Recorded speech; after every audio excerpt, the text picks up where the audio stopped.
Hello everyone, welcome back to another what if video. Today, I did say that I want to do this what if like long ago, so yeah, here it is. Today we'll be doing what if Dr. Jerome turned good. I want you to ignore the schedule in my old video, like my last. Yeah, you know what I mean. Yeah, so we're gonna start doing this new what if, and yeah, I'm making too much new what if, so I should probably go easy on this. Anyway, let us begin.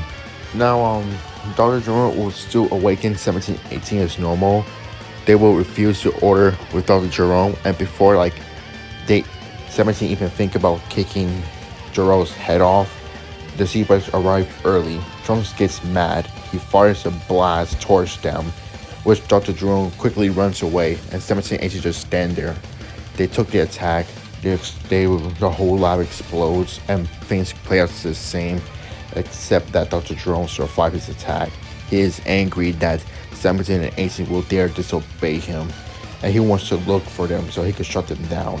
He grabs the remote that they'll be able to shut them down, but he across another android with him, which is this android is known as Cell.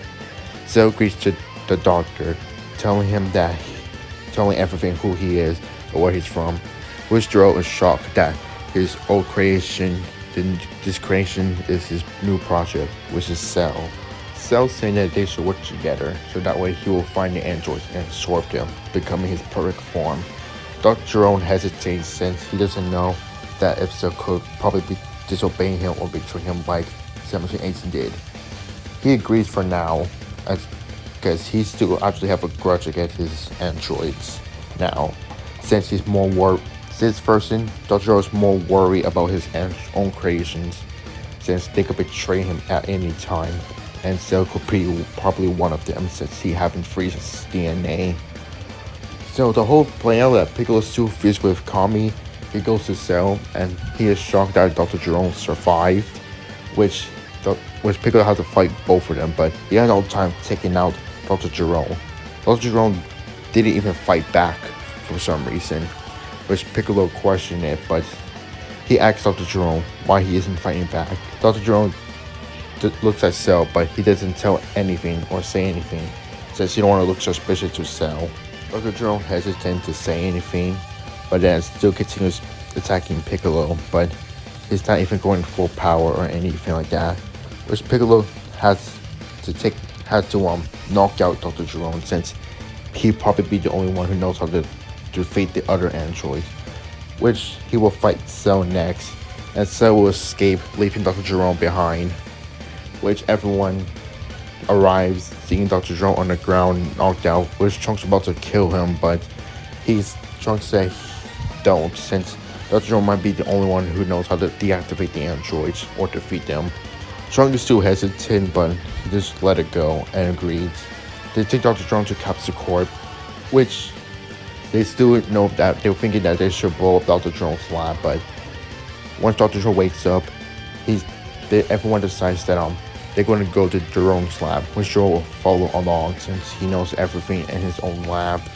So as per normal, Krillin, Trunks, and Dr. Jerome fly to his lab, which the whole lab is almost like half destroyed, except for the underground hideout where Cell is down there. Trunks thinking about destroying this Cell, which Dr. Jerome tells him to stop, and he decides that he's going to tell everything why he created the androids in the first place. He creates them because he still has his hatred against Goku, that he destroyed the Red River Army, which they wanted his army to be more feared, so everyone can know who he is. Which Krillin said that he didn't have to destroy everything to make people know who he is. If he wanted to get more attention, he could at least do something good for once. And besides, it's not Goku's fault that he destroyed the Ribbon Army. The army's trying to do something bad, like taking over the world or something. Which Dr. Jerome thinks about this, but still, he still have a little slight grudge. But after thinking about it more and more, why does he even have to do something like this?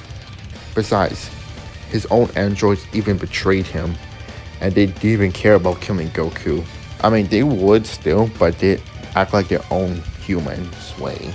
Dr. Jerome doesn't know what to do, but Then he checked around, say that maybe he cannot deactivate the android. Says the remote's going to take time to build to make them make a long range. Instead, that he did say he built an extra android just in case if 1718 did dissipate, which Trunks is shocked.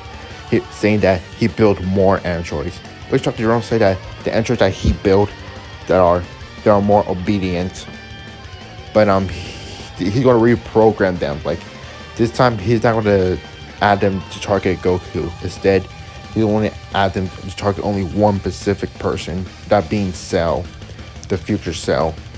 So he's to take his 3 androids pods that labels 6, 13, 14, and 15.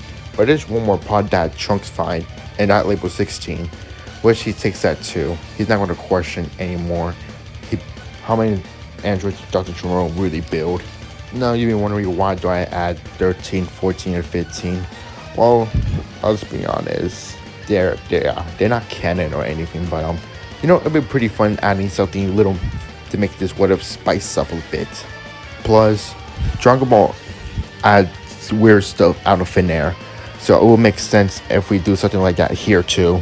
Anyway, back to the topic.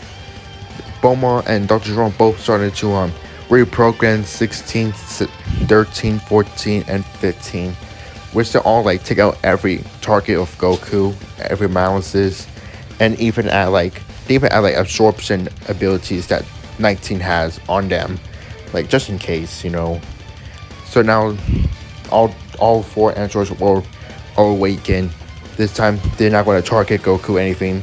They're even not going to betray Dr. Jerome, because this time Bulma is probably smarter than Dr. Jerome, which she knows what she's doing.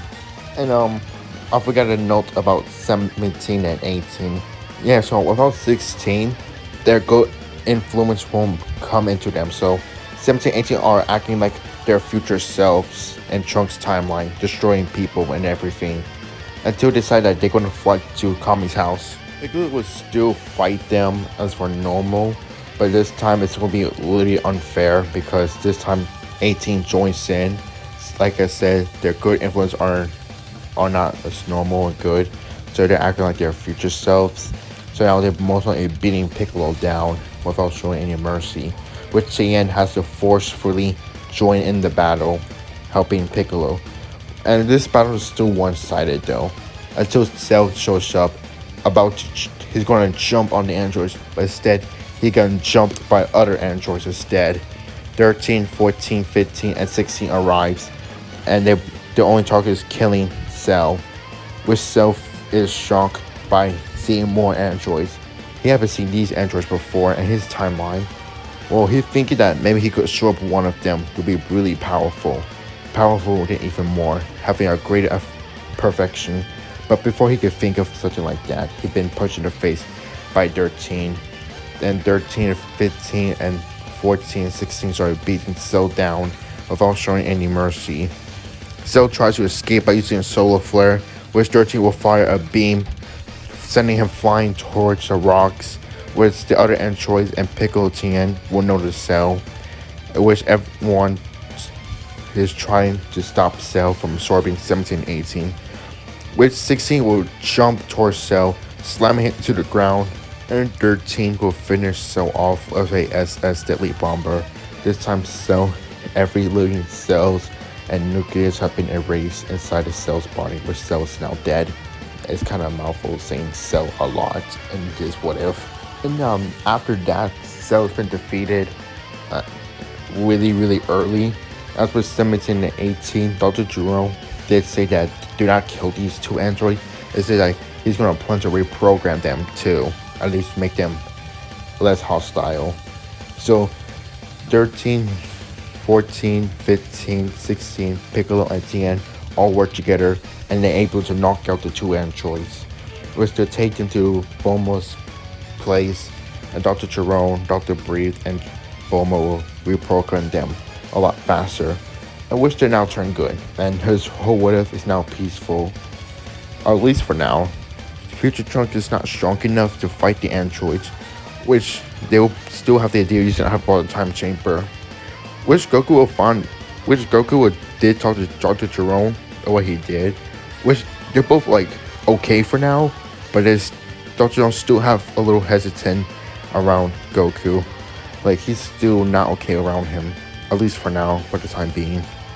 As for the other new 3 androids, Dr. Jerome reprogrammed them to be like Capsule Corp's guards, which Dr. Jerome will even work with in Capsule Corp this time. He said that he's going to give up his evil ways. Instead of like destroying the world, he's going to save the world, make sure that he'll be more famous, make sure that he'll protect the place instead of destroying it. He doesn't need to join the Red River Army anymore. No, he is now the Capsule Corp. As for the past cell, Dr. Jerome did not forget about him. So he's going to take this past cell and he's going to reprogram him too. But make his like healing faster, regeneration faster, so that way he could grow faster. And this time he's going to make him perfect instead of like needing to absorb someone. So this first cell, the past cell from this present, is going to turn good, but he's going to be his perfect form right away, which should be seen that in part 2. Hope you enjoy, and I'll see you guys next time. Bye.